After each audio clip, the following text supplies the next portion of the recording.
ஆண்டவராகிய இயேசு கிறிஸ்துவின் நாமத்தினாலே உங்கள் யாவருக்கும் என் அன்பின் வாழ்த்துக்கள். எல்லோரும் சந்தோஷமாயிருக்கிறீங்களா? சந்தோஷமாயிருங்கள். எப்பொழுதும் கர்த்தருக்குள் சந்தோஷமாயிருங்கள். இன்றைய தேவனுடைய வார்த்தை, கர்த்தரின் சத்தத்திற்கு செவி கொடுத்தால். இன்றைய தேவனுடைய வார்த்தை, கர்த்தரின் சத்தத்துக்கு செவி கொடுத்தால். வாங்கள் தேவனுடைய வார்த்தையை பொறுமையாக, நிதானமாக, விசுவாசத்துடன் நாம் கேட்போம். நீ உன் தேவனாகிய கர்த்தரின் சத்தத்துக்கு செவி கொடுக்கும்போது இப்பொழுது சொல்லப்படும் ஆசீர்வாதங்கள் எல்லாம் உன்மேல் வந்து உனக்கு பலிக்கும். நீ பட்டணத்திலும் ஆசீர்வதிக்கப்பட்டிருப்பாய், வெளியிலும் ஆசீர்வதிக்கப்பட்டிருப்பாய். உபாகமம் 28ஆம் அதிகாரம் 2ஆம் வசனம் 3ஆம் வசனம். இன்றைய தேவனுடைய வார்த்தை என்ன சொல்கிறது?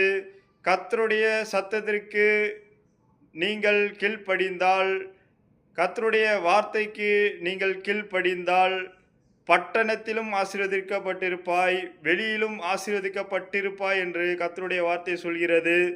அது நீங்கள் கர்த்தருடைய சத்தத்திற்கு கீழ்ப்படிந்து நடக்கும்போது நிச்சயமாகவே அவர் நம்மளை ஆசீர்வதிப்பார், நம்மளை உயர்த்துவார், நாம் இருக்கும் இடத்திலே நம்மளை ஆசீர்வதிப்பார். வெளி தேசங்களுக்கு சென்றாலும் அங்கேயும் ஆசீர்வதிப்பார். நம்ம சொந்த ஊரில் இருந்தாலும் ஆசீர்வதிப்பார். நாம் கர்த்தருடைய சத்தத்திற்கு கீழ்ப்படியும் போது நிச்சயமாகவே அவர் ஆசீர்வதிப்பார். அவர் ஆசீர்வதிக்க வல்லவர்.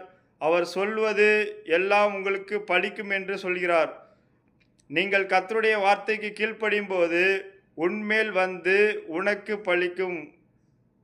இப்பொழுது சொல்லப்படும் ஆசீர்வாதங்கள் உன்மேல் பலிக்கும் என்று சொல்கிறார்.